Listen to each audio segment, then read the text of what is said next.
Assalamualaikum dan selamat petang semua. Saya Adham Humaidi bin Muhammad Haris, wartawan TV PSS SK Indonesia Bandar. Hari ini saya berada di majlis iftar jama'i. Majlis ini diadakan untuk mengeratkan ukhuwah antara murid, guru dan ibu bapa sambil meraihkan bulan Ramadan yang mulia. Mari kita lihat suasana majlis di hari ini.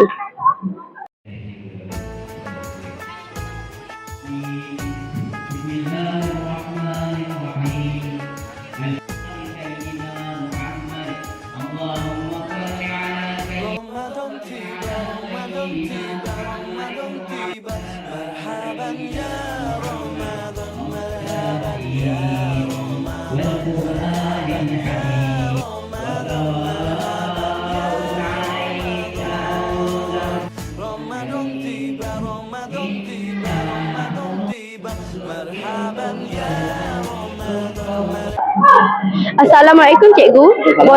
Boleh kongsi pengalaman cikgu menghadiri majlis ini? Okey, pengalaman menghadiri majlis iftar ni memang dah banyak kali dah cikgu lalui. Tapi pengalaman dia tu yang menentukan kita ni apa yang kita akan pengisian pada hari kejadian lah. Dan pengalaman majlis iftar setakat ni memang menyeronokkan lah. Kita boleh tengok kerjasama di antara murid-murid dengan guru, semua bekerjasama untuk menjayakan majlis ni. Adakah cikgu rasa majlis seperti ini penting untuk murid? Of course. Memang majlis macam ni penting untuk murid-murid sebab kat sini kita boleh tengok kerjasama. Satu, yang pertama kerjasama. Yang kedua, menghayati Ramadan itu sendiri kan.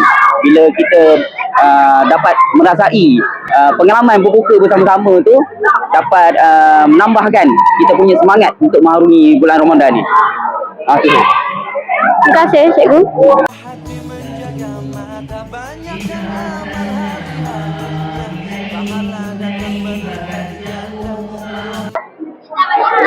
Bersama saya ketika ini ialah Puan Syahrul Bariah binti Mahad, Guru Besar SK Indonesia Bandar. Assalamualaikum dan selamat petang Puan Guru Besar. Salam. Terima kasih kerana sudi bersama kami. Boleh Puan kongsikan tujuan diadakan majlis berbuka puasa ini dan manfaat kepada murid-murid SK Indonesia Bandar? Okey, baik. Majlis berbuka puasa secara beramai-ramai ini atau kita kenali sebagai iftar diadakan untuk mengeratkan hubungan sesama warga SK Indonesia Bandar dan terutamanya memberi pengalaman baru kepada murid-murid di mana mereka dapat berbuka dengan kawan-kawan dan merasa seronok ketika iftar bersama kawan-kawan. Terima kasih Puan. Okey, baik. Terima kasih Puan Guru Besar atas kesudian bersama kami serta berkongsi input tentang majlis yang berlangsung pada hari ini.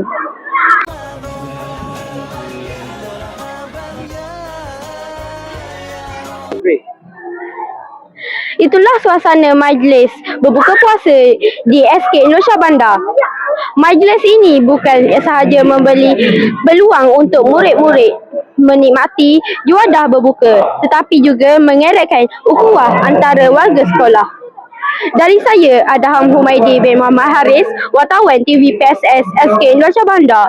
Selamat berbuka puasa dan semoga Ramadan ini membawa keberkatan kepada kita semua. Assalamualaikum.